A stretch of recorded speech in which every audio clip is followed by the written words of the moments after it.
Kia ora, Julie. No mai, haere mai. Welcome to our place. Well, I'm thrilled to be here. I believe you've got a cafe quality brunch and we're using leftovers. That's right, yes. Today we're going to make a delicious ham and egg strata and also a stunning banana bread, and I'm going to plate it up today with caramelised bananas and honey. Oh, rawe tēnā ki au. Did you know that it's one of my favourite things ever? If there's banana bread on a menu, I'm gone. Oh, That's fantastic. I didn't know. He aha te mahi tuatahi. So what are we going to do first? First we're going to make the strata, so if you could turn the oven to 180, that'd be brilliant.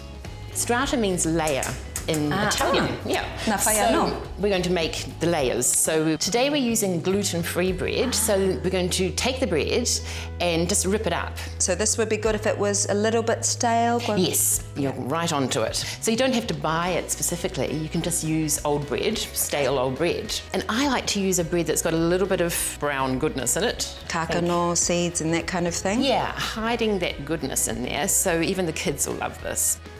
Perfect, that's excellent. So now our layers are going to be ham and cheese and herbs and spring onions. But you could use any leftover ingredients you like. So if you have leftover roast vegetables, just scatter those through it. Leftover roast chicken or sausages, anything. They're quite random layers.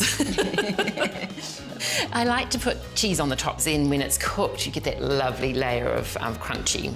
Tawa. Yeah. If there's anything with toasted cheese on top, I'm, also there. Excellent.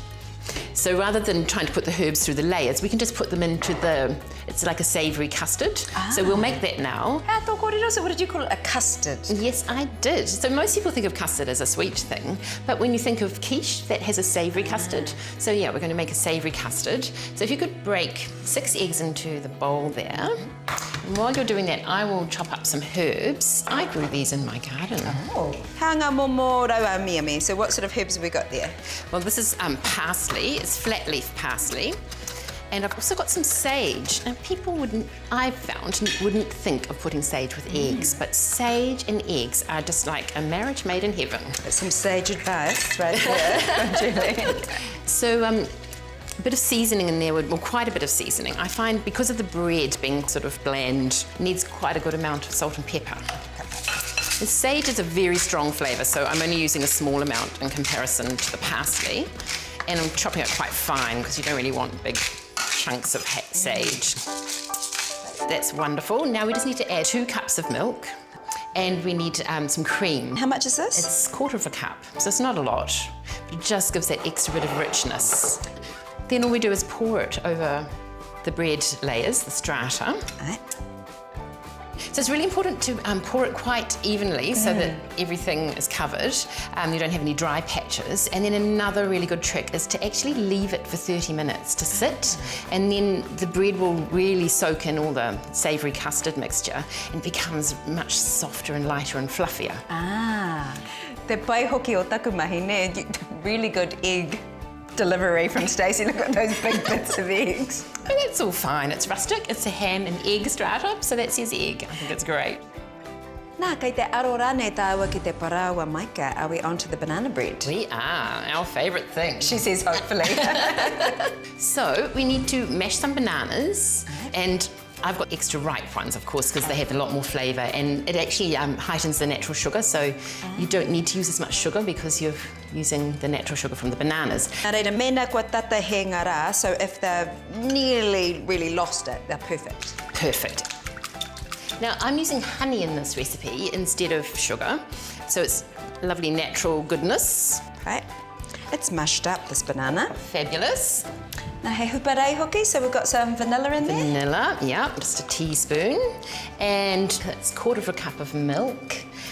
And instead of butter, I'm using oil. I'm using avocado oil because we all know how much goodness there is in avocados. Mena kari a koe te hinu hōpuru. So if you don't have avocado oil, what other oils would work well? You can use olive oil. You know, if your budget doesn't quite stretch to olive oil, then just a good, like a sunflower seed oil is also pretty good. So now we need to add a little pinch of salt and a teaspoon of baking soda. And I'm using gluten-free flour, but you can also use ordinary flour, so the recipe works both ways. Because it's gluten-free flour, it doesn't matter how much you stir it, because the thing with stirring is you're activating the gluten and you don't want it to be tough. So there's none in there. Yes, exactly. So if you were making it with regular flour, you'd have to be a little bit careful about overstirring. But we don't have to worry, so that's good. You could add some chopped nuts, but I rather like chocolate chips with my banana bread. Pai tonu ki au, I'm not going to fight it. Fabulous, that is looking amazing. So now we just need to put it into a loaf tin. It's a lovely wet mixture, which means it's going to be a really soft, tender, moist result. And those bits of chocolate just sort of melt all the way through, and it's too good. So this goes into the oven at 170. It depends on your oven, but it can take at least 45 minutes, maybe up to an hour. So I'm going to grab the strata. That's so good. Oh, doesn't it? And so you can see how the cheese is all gone lovely and golden brown. And you can test it if it's cooked. If you give it a little push, if any eggy custard comes up, then obviously it's not ready. But that's really soaked up everything, and it's crispy and it's delicious.